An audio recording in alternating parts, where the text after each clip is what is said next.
CM doctor Mohan Yadav आज विभागों की समीक्षा करेंगे। निजी स्कूलों की मनमानी के खिलाफ लिया जा सकता है फैसला। पूरे एमपी में चलाया जा सकता है अभियान और जबलपुर की तर्ज पर प्रदेश भर में चलाया जा सकता है अभियान। जबलपुर में निजी स्कूलों की मनमानी पर जिला प्रशासन ने एक्शन लिया और 11 निजी स्कूलों के संचालकों के खिलाफ एफआईआर दर्ज की गई है।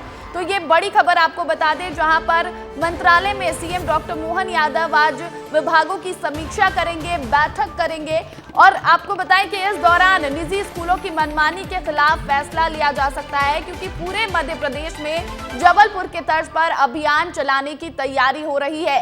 जबलपुर में 11 निजी स्कूल संचालकों की मनमानी पर प्रशासन ने एक्शन लिया, उस पर नकेल कसा गया और किस तरह से 11 निजी स्कूलों के संचालकों के खिलाफ एफआईआर दर्ज करने के साथ ही जो स्कूल की मनमानी है इस पर यह एक्शन लिया गया प्रशासन की तरफ से जबलपुर में। लेकिन अब इसी के तर्ज पर पूरे प्रदेश भर में जो है वो अभियान चलाया जा सकता है और इसको लेकर सीएम मोहन यादव आज विभागों की समीक्षा बैठक करेंगे। बैठक में और भी कई बड़ी बातें निकलकर सामने आ सकती है, लेकिन फोकस जो है वो निजी स्कूलों की मनमानी पर रह सकता है कि किस तरह मनमानी करके वो जो है फीस में बढ़ोतरी लगातार कर रहे हैं और 10% से ज्यादा की बढ़ोतरी फीसों में की गई जबलपुर में, जिसके बाद एक्शन में प्रशासन नजर आया और 11 निजी स्कूल के संचालकों को गिरफ्तार किया गया और उन पर एफआईआर दर्ज कर ली गई। तो अब ताबड़तोड़ बैठक जो है लोकसभा चुनाव के तहत मतदान क्योंकि मध्य प्रदेश में संपन्न हो चुके हैं, तो ताबड़तोड़ बैठक सीएम मोहन यादव के देखने को मिल रहे हैं और मंत्रालयों के साथ वो बैठक करेंगे, समीक्षा बैठक। आपको बता दें कि मध्य प्रदेश में अफसरों के फेरबदल की खबरें भी जो है वो लगातार सामने आ रही हैं। इस बैठक में क्या कुछ निर्णय होगा ये बैठक के बाद निकलकर सामने आएगा। इस पूरी खबर पर अधिक जानकारी के साथ विवेक पांडे लाइव जुड़ गए हैं, उनका रुख करूंगे मैं। विवेक, जिस तरह से एक्शन में सीएम मोहन यादव नजर आ रहे हैं, क्या कुछ फैसला ले सकते हैं निजी स्कूलों के खिलाफ? देखिए, मध्य प्रदेश में कल एक बड़ी कार्रवाई हुई है। जबलपुर कलेक्टर दीपक सक्सेना ने करीब 1 दर्जन से अधिक स्कूलों के खिलाफ, स्कूल संचालकों के खिलाफ कार्रवाई करते हुए एफआईआर की है और बाकायदा जो संचालक ने ज़्यादा फीस वसूली थी उनके खिलाफ कार्रवाई करते हुए छात्रों के परिजनों को वो पैसा वापस कराया है। माइलस्टोन डिसीजन लिया है कलेक्टर ने। अब आज जब समीक्षा होगी तो जबलपुर कलेक्टर की कार्रवाई को लेकर भी मुख्यमंत्री निर्देश दे सकते हैं कि पूरे प्रदेश भर में अभियान चलाया जाए और निजी स्कूल जिस तरीके से स्कूलों में ज़्यादा फीस वसूलते हैं परिजनों से, उनके खिलाफ एक्शन लिया जाए। और ये बेहद ही दिलचस्प, बेहद ही गंभीर विषय है, क्योंकि परिजनों की अक्सर शिकायत होती है कि 15 से 20% बढ़ोतरी हर साल स्कूल संचालक कर देते हैं। ऐसे में लाखों रुपए की पढ़ाई का खर्च हर साल परिजन उठाते हैं। तो ऐसे में मनमानी रवैये को रोकने के लिए कल जब जबलपुर कलेक्टर ने कार्रवाई की थी तो ठीक उसी पैटर्न पे पूरे प्रदेश भर में अभियान चलाने का निर्देश मुख्यमंत्री मोहन यादव देंगे। साथ ही आदिवासी जिलों में पानी की समस्याओं से लेकर इसके अलावा बारिश से पहले सड़कों की जो सुधार के काम हैं उनको भी पूरा करने के लिए निर्देश देंगे। करीब 6 विभागों के अधिकारियों को बुलाया गया है। मुख्य सचिव वीरा राणा भी मौजूद रहेंगी और बैठक के बाद स्पष्ट होगा कि आखिर इस तरीके की जो स्थिति देखने के लिए मिल रही है, ना सिर्फ जबलपुर बल्कि ग्वालियर में भी कलेक्टर ने इसी तरीके से पहल करते हुए जो ज़्यादा फीस वसूली गई थी उसे परिजनों को वापस कराया था। और ये एक बड़ा इशू भी है। लंबे समय से जो परिजन हैं वो पढ़ाई को लेकर, अपने बच्चों की फीस को लेकर मुद्दा उठाते रहे हैं, लेकिन लंबे समय के बाद ऐसी सख्ती हुई है कि करीब दर्जन भर से अधिक स्कूल संचालकों के खिलाफ एक्शन लिया गया है और बाकायदा उनके खिलाफ एफआईआर करते हुए बिल्कुल विवेक, तो इस पर क्या कुछ कार्रवाई और आगे करते हैं सीएम, ये बैठक के बाद पता चलेगा। लेकिन विवेक, एक खबर ये भी है कि अधिकारियों के फेरबदल की तैयारी चल रही है, इस पर क्या अपडेट है? क्या बैठक में इस पर भी कुछ निर्णय लिया जा सकता है?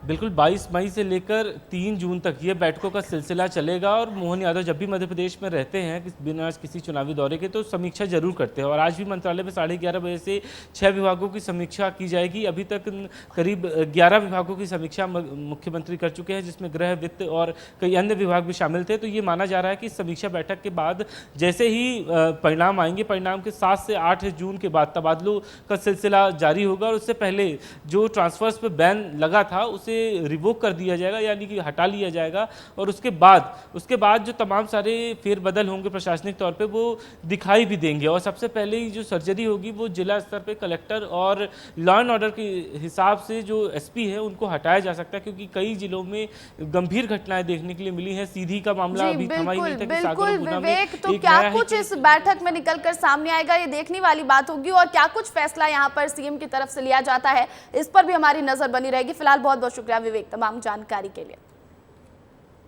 बढ़ेंगे अगली खबर की ओर और रायपुर एम्स पहुंचे डिप्टी सीएम विजय शर्मा। मड़कम सुक्की को देखने के लिए रायपुर के एम्स पहुंचे हैं डिप्टी सीएम विजय शर्मा। बीजापुर में आईईडी की चपेट में आने से घायल हुई है सुक्की, और सुक्की का एम्स में इलाज चल रहा है। तो आपको ये बड़ी खबर बता दें रायपुर से, जहां पर एम्स पहुंचे हैं डिप्टी सीएम विजय शर्मा। नक्सलियों ने एक आईईडी को ग्रामीण के घर में रखा था और उसके ब्लास्ट होने की वजह से एक महिला जो है वो घायल हो गई थी, उसके पांव में चोट लगी। मड़कम सुक्की नाम है इस महिला का, और उसकी जब तबीयत ज्यादा बिगड़ गई तो रायपुर उसे डॉक्टरों की देखरेख में लेकर आया गया, जहां पर उसका इलाज चल रहा है एम्स में। और वहां पर डिप्टी सीएम विजय शर्मा मिलने के लिए और देखने के लिए पहुंचे हैं। बीजापुर में आईईडी चपेट में आने से ये महिला घायल हुई थी। इस पूरी खबर पर अधिक जानकारी के साथ खोमन फोन कॉल पर जुड़ गए, उनका रुख करूंगी मैं। खोमन, डिप्टी सीएम खुद पहुंचे एम्स में इलाज करवाने के लिए, मड़कम सुक्की का हालचाल जानने के लिए, फिलहाल क्या कुछ अपडेट है? देखिए, उप मुख्यमंत्री विजय शर्मा सुबह सुबह घायल महिला से मुलाकात करने के लिए पहुंचे थे, और जिस तरीके से पिछले दिनों प्रेशर बम की चपेट में महिला आ गई थी, उसके बाद जो है घायल हो गई थी, उसी को इलाज कराने के लिए राजधानी रायपुर के एम्स में लाया गया था, और लगातार डॉक्टरों के देखरेख में इलाज जारी है। लेकिन आज जिस तरीके से उप मुख्यमंत्री विजय शर्मा पहुंचे हुए थे और उनका हाल चाल जाना और डॉक्टरों को दिशा निर्देश भी दिए, साथ साथ विजय शर्मा ने ये भी कहा कि आईडी ब्लास्ट किसी चेहरे को देखकर नहीं पड़ता, इसमें ग्रामीण भी चपेट में आ जाते हैं, चाहे नक्सली चपेट में आते हैं, इसके अलावा सुरक्षा बल के जवान चपेट में आते हैं। तो ऐसे जो है आईडी ब्लास्ट करके या आईडी बिछाकर ये अच्छी बात नहीं है। नक्सलियों को नक्सलिज्म खत्म करने के लिए आग्रह भी उन्होंने किया है। जी बिल्कुल खोमन, लगातार छत्तीसगढ़ सरकार जो है वो इस तरह से नक्सलियों पर नकेल कसने की कोशिश कर रही है, और जो पुलिसकर्मी सुरक्षा बल वहां पर मौजूद हैं वो भी लगातार जो है वो कई मुठभेड़ ऐसी सामने आई जहां पर नक्सलियों को मार गिराया गया। और आप नजर बनाकर रखिएगा क्या कुछ अपडेट इस खबर पर निकल कर आता है, और महिला की हालत कब तक ठीक हो पाती है, इस पर भी हमें जानकारी दीजिएगा। फिलहाल बहुत बहुत शुक्रिया खोमन तमाम जानकारी के लिए। तो वहीं छत्तीसगढ़ में पीडिया में हुए एनकाउंटर के विरोध में सर्व आदिवासी समाज ने आज बस्तर बंद बुलाया है। चैम्बर ऑफ कॉमर्स ने भी बंद का समर्थन किया है। संभाग के 7 जिलों में आज दुकानें बंद हैं, हालांकि इमरजेंसी सेवाएं जैसे कि मेडिकल खुले रहेंगे। बस्तर, बीजापुर, दंतेवाड़ा, सुकमा, नारायणपुर, कांकेर और कोंडागांव, इन 7 जिले में बंद का असर रहेगा, और बंद को सभी जिलों के व्यापारियों का भी समर्थन मिला है। दरअसल पुलिस का दावा है कि पीडिया गांव में हुए एनकाउंटर में 12 नक्सलियों को ढेर किया गया, जबकि सर्व आदिवासी समाज, सीपीआई और कांग्रेस ने इसे फर्जी बताया है। सामाजिक कार्यकर्ता से लेकर विपक्ष के लोगों ने भी इस मुठभेड़ को फर्जी बताया है। तो आपको ये बड़ी खबर बता दें, छत्तीसगढ़ में पीडिया में हुए एनकाउंटर के विरोध में सर्व आदिवासी समाज ने आज बस्तर बंद का आह्वान किया है, और बस्तर के 7 जिलों को बंद किया गया है। और आज वीर सावरकर की जयंती है, जिस पर मुख्यमंत्री विष्णुदेव साय ने उन्हें नमन किया है। एक्स पर सीएम विष्णुदेव साय ने वीडियो मैसेज पोस्ट किया है। मुख्यमंत्री ने सावरकर की जीवन गाथा को समस्त भारतीयों के लिए प्रेरणादायक बताया है। सीएम साय ने सोशल मीडिया एक्स पर जारी वीडियो संदेश में कहा कि मेरे प्रिय छत्तीसगढ़ के वासियों, आप सभी को मेरा जोहार, नमस्कार। आज 28 मई को महान स्वतंत्रता सेनानी वीर सावरकर जी की जयंती है। उनके त्याग, साहस और संकल्प शक्ति से जुड़ी गाथाएं आज भी हम सबको प्रेरित करती हैं। वीर सावरकर का व्यक्तित्व दृढ़ता और विशालता से समाहित था। महान देशभक्त और स्वतंत्रता सेनानी विनायक दामोदर सावरकर जी को आज उनकी जयंती पर शत शत नमन। जय हिंद, जय छत्तीसगढ़।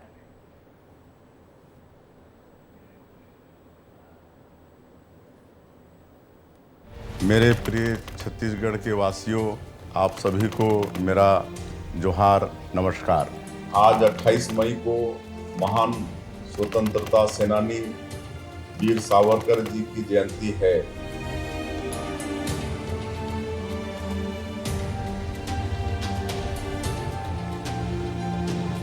उनके त्याग, साहस और संकल्प शक्ति से जुड़ी गाथाएं आज भी हम सबको प्रेरित करती हैं।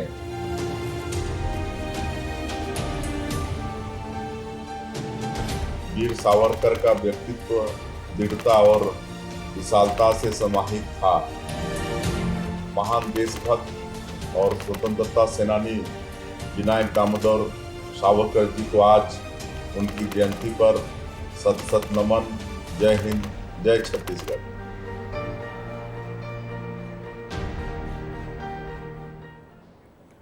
और इसके साथ ही अगली खबर आपको कवर्धा से बता दें, जहां अवैध शराब की बिक्री करने वाली महिला को पुलिस ने गिरफ्तार किया है।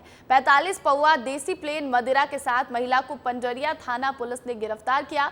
मुखबिर की सूचना पर पंजरिया थाना पुलिस ने ये कार्रवाई की है। और आपको बताएं कि आरोपी महिला लता चंद्राकर साकिन किशुनगढ़ थाना पंजरिया की रहने वाली है और अपने घर से ही शराब की बिक्री करती है। आरोपियों के पास से 45 पौवा देसी प्लेन मदिरा शराब, जिसकी कीमत 4050 रुपए है, इसके साथ ही शराब बिक्री की रकम भी जब्त की गई है। और आरोपी महिला पर धारा 34(2) आबकारी एक्ट के तहत कार्रवाई की गई है। बीजेपी में छप्पड़ फाड़ के कांग्रेस शामिल हुए थे। कई विधायक, पूर्व विधायक, सांसद, पूर्व सांसद शामिल हुए, लेकिन अब उनका आगे क्या होगा, उनका राजनीतिक भविष्य क्या होगा, इस पर ये रिपोर्ट देखिए। मध्य प्रदेश में लोकसभा चुनाव से पहले न्यू जॉइनिंग टोली ने कांग्रेस के तमाम बड़े नेताओं को बीजेपी में शामिल करवाया था। अब चुनाव के बाद भाजपा में दल बदलुओं का भविष्य तय होगा। नतीजे के बाद निगम मंडल में एडजस्टमेंट और संगठन में उनकी भूमिका तय की जाएगी। पूर्व केंद्रीय मंत्री, विधायक, पूर्व विधायक और पूर्व सांसदों को बीजेपी में जगह देने के लिए रणनीति तैयार की जा रही है। अभी तक सिर्फ पूर्व केंद्रीय मंत्री सुरेश पचौरी को ही भाजपा ने सबसे ज्यादा प्राथमिकता दी है। लोकसभा चुनाव के दौरान उन्हें स्टार प्रचारक तक बना दिया गया। हालांकि उनके समर्थकों को कोई जिम्मेदारी बीजेपी ने नहीं दी। इंदौर से संजय शुक्ला समेत तमाम बड़े नेताओं को उनके क्षेत्र में ही बीजेपी की तरफ से कोई कामकाज नहीं दिया गया। ऐसे ही कई और बड़े नेता हैं जो बीजेपी में शामिल तो जरूर हो गए हैं, लेकिन पार्टी के लिए अभी भी अछूते जैसे हैं। देखिए, भारतीय जनता पार्टी में जो भी नेता कार्यकर्ता शामिल हुए हैं वो सभी परिवार के सदस्य हैं। प्रधानमंत्री मोदी जी भारतीय जनता पार्टी की रीति नीति और देश को विकसित बनाने की अवधारणा के साथ शामिल हुए हैं। ऐसे में भारतीय जनता पार्टी सभी नेताओं को भविष्य में महत्वपूर्ण जिम्मेदारियां भी देगी और पार्टी में एक नीति रही है कि प्रत्येक कार्य के लिए उपयुक्त व्यक्ति और उपयुक्त कार्य के लिए उपयुक्त नेता कार्यकर्ता। भारतीय जनता पार्टी परिवार में सभी के लिए कार्य और सम्मान है। देखिए, ये मैं आंकड़ेबाजी में तो नहीं जाऊंगा, लेकिन खुद भाजपा के नेता कह चुके हैं कि कोई सूखा कचरा है, कोई गीला कचरा है, कोई मेडिकल वेस्ट है। तो चुनाव के बाद जो है वेस्ट को खाद बनाकर रखा जाएगा और ये खाद कांग्रेस के ही काम आएगी, भाजपा के कोई काम नहीं आएगी। भाजपा का कहना है कि चुनाव के नतीजे के बाद संगठन में नेताओं को जगह दी जाएगी। उनके कामकाज के आधार पर बीजेपी सभी को प्राथमिकता देगी।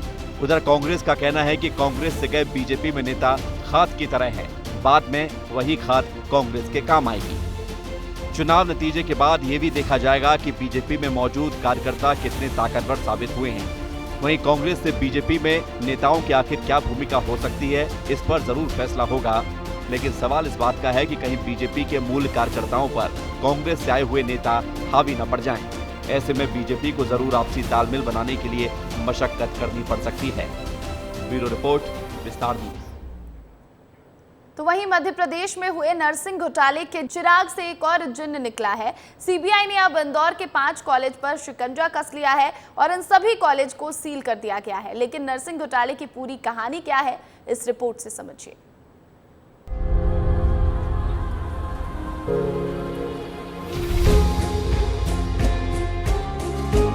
मध्य प्रदेश की पहचान हरियाली, धरोहरों और महाकाल लोक से होती है, लेकिन कांग्रेस को अब लगने लगा है कि नर्सिंग घोटाला ही मध्य प्रदेश की नई पहचान बन गया। ऐसा घोटाला जिसकी जांच में खुद सीबीआई अफसरों पर ही शिकंजा कसा गया और सीबीआई के 3 अफसरों के साथ साथ 23 लोग गिरफ्तार किए गए। मध्य प्रदेश में नर्सिंग घोटाले को व्यापम के बाद दूसरा सबसे बड़ा घोटाला माना जा रहा है। मध्य प्रदेश की पहचान व्यापम और नर्सिंग जैसे घोटालों से होने लगी है और ऐसा लगता है कि मध्य प्रदेश की सरकार ने जमीनी सच्चाई से पूरी तरह पीठ फेर ली है और प्रदेश को उसके हाल पर छोड़कर खुद सिर्फ झूठी ब्रांडिंग से अपनी पीठ थपथपाने में व्यस्त हो गई है। नर्सिंग कॉलेज घोटाले को लेकर मोहन सरकार भी बेहद सख्त है। सीएम डॉक्टर मोहन यादव ने साफ निर्देश दिए हैं कि ऐसे अफसरों और कर्मचारियों को सीधे बर्खास्त किया जाएगा जो फर्जी कॉलेजों को मान्यता देने में मददगार बने थे। वहीं बीजेपी प्रवक्ता शिवम शुक्ला ने उल्टा जीतू पटवारी और दिग्विजय सिंह की चुप्पी पर सवाल उठाए हैं और कहा है कि मध्य प्रदेश की सरकार किसी भी गड़बड़ी करने वाले व्यक्ति को छोड़ेगी नहीं। देखिए, सबसे अव्वल बात तो यह है कि इस मामले को उमंग सिंगार जी बार बार उठा करके अपने ही नेता जीतू पटवारी और दिग्विजय सिंह को घेरना चाहते हैं, क्योंकि आप देखेंगे अभी तक दोनों ही नेताओं की इस पर कोई प्रतिक्रिया नहीं आई है। एक और कांग्रेस का ही मीडिया विभाग उसके अपने नेता प्रतिपक्ष इस मामले को प्रमुखता से उठा रहे हैं, वहीं दूसरी ओर जीतू पटवारी की चुप्पी संशय पर कहीं न कहीं आगे बढ़ा रही है। और जो सबसे महत्वपूर्ण चीज़ है, राज्य सरकार के रूप में हमने एक निष्पक्ष जाँच कमेटी गठित की है, वह जाँच कर रही है। CBI अपने स्तर पर लगातार जाँच कर रही है। भविष्य में इस प्रकार की घटनाओं की पुनरावृत्ति न हो, इस हेतु भी माननीय मुख्यमंत्री जी ने आयोग गठन करने की बात कही है। अब इस पूरे मामले में इंदौर के 5 नर्सिंग कॉलेजों पर भी कार्रवाई हुई है, लेकिन जिन कॉलेजों को CBI ने योग्य बताया है, क्या वो सच में योग्य है, अब ये बड़ा सवाल बन गया है। हाई कोर्ट के निर्देश पर प्रशासन ने ये कार्रवाई की है, जिसके बाद कई कॉलेज संचालक मोबाइल बंद करके गायब हो गए हैं और इन सभी कॉलेज संचालक के उत्तर प्रदेश में होने की जानकारी मिली है। चलिए आपको बताते हैं कि इंदौर के वो कौन से 4 कॉलेज हैं जिनको सील किया गया है। इन 4 कॉलेजों में नाम है दत्तात्रेय राय एकेडमी का, वर्मा यूनियन नर्सिंग कॉलेज, युतुंजय नर्सिंग कॉलेज और Devi Ahilya nursing college. CBI के हाथ इस पूरे मामले में खुद रंगे हुए हैं। दिल्ली की एक टीम भी इंदौर में ही मौजूद है। अब देखना होगा कि CBI इस पूरे मामले को जड़ से खत्म कर पाती है या नहीं। ब्यूरो रिपोर्ट, विस्तार न्यूज। तो वहीं मध्य प्रदेश के इटारसी से जो वीडियो वायरल हुआ है उसने सभी को हैरान कर दिया है। इस वीडियो में साफ तौर पर एक आदमी डिस्पोजल की बोतलों में पानी भर रहा है। अब इससे पूरे मामले में क्या कुछ नया अपडेट है और यात्री और अधिकारी इस पर क्या कह रहे हैं, इस रिपोर्ट से समझिए।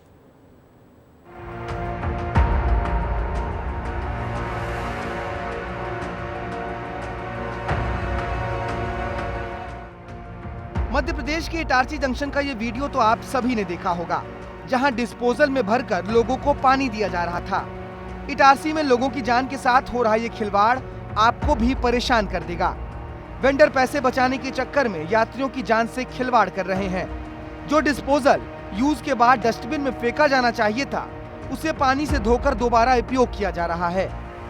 इस वीडियो को देखने के बाद अब आप भी रेलवे स्टेशन पर कुछ भी खरीदने से पहले 100 बार सोचेंगे। जब इस वीडियो की जांच की तो पता चला ये वीडियो इटारसी रेलवे स्टेशन के प्लेटफॉर्म संख्या 4 और 5 पर स्थित खान पान स्टॉल का है।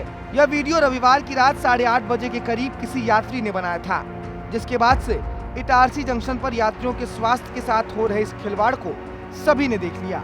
इस वीडियो को देखने के बाद अब यात्री भी रेलवे स्टेशन पर सामान लेने से पहले कतरा रहे हैं। स्वाभाविक बात है, यात्रियों की सेहत के साथ खेला जा रहा है और इसके लिए रेलवे प्रशासन ध्यान नहीं दे रहा है। अगर रेलवे चाहे तो क्या नहीं हो सकता, आप ये बताइए। अवैध बेल्टर भी घूम रहे हैं, ये तो पुरानी बात है साहब। इस दुनिया में कितनी जांचें हुई और कितनी जांचें पूर्ण हुई, आप भी जानते हैं इस चीज के लिए। अगर जांच होनी होती तो निष्कर्ष निकलता। इससे बीमारी लग सकती है, अपने को कुछ भी इन्फेक्शन हो सकती है। तो खाना रेलवे प्रशासन को ऐसा करना ही नहीं चाहिए। दोबारा धोखे डिस्पोजल को यूज नहीं करना चाहिए। इस वीडियो में दिख रहा शख्स इटारसी रेलवे स्टेशन पर प्लेटफॉर्म संख्या 4 और 5 पर बने पांडे खान पान स्टॉल का वेंडर समीर सिंह बताया जा रहा है। जब हमने रेलवे अधिकारियों से संबंध में बात करना चाहा तो उनका कहना था कि यह कोई वेंडर नहीं बल्कि सफाई कर्मी है। लेकिन विस्तार न्यूज ने जब मामले की तह तक जानने की कोशिश की और रेलवे अधिकारियों को मौके पर ले गए तो पता चला कि ये वीडियो में दिख रहा शख्स खान पान स्टॉल का वेंडर ही है। जब हमने स्टॉल के मैनेजर अशोक कुमार राजपूत से बात की तो उसने बताया कि नल पर डिस्पोजलों को पानी से धो रहा ये युवक कोई और नहीं बल्कि इस स्टॉल का वेंडर समीर सिंह है। नहीं सर, ऐसा कोई मामला नहीं है। उसमें क्या है कि जैसे अपन खिलवाड़ करते तो अपन खाना खराब भी दे सकते थे, लेकिन अपन ने वो खाना पलटा दिया डस्टबिन में और वो जो कंटेनर थे उसको हमने वापस धो दिया गया कि उसमें खाना ना यूज किया जाए, क्योंकि उसका इतना ही वो है। रोजाना करते हो? नहीं सर, रोजाना नहीं, जब कभी बच जाता है उसके लिए उसको ऐसा किया जाता है। जो व्यक्ति कर रहे थे वो आपके स्टॉल पे काम करते हैं, क्या नाम है? जी सर, हाँ, उसका नाम है समीर सिंह। यात्रियों के साथ हो रहे इस खिलवाड़ के वीडियो के सामने आने के बाद किसी भी सामान्य व्यक्ति के पैरों तले से जमीन खिसकना तो लाजमी है। अब देखना होगा कि रेलवे और स्वास्थ्य विभाग इस पूरे मामले पर क्या कुछ कार्रवाई करता है। ब्यूरो रिपोर्ट, विस्तार न्यूज।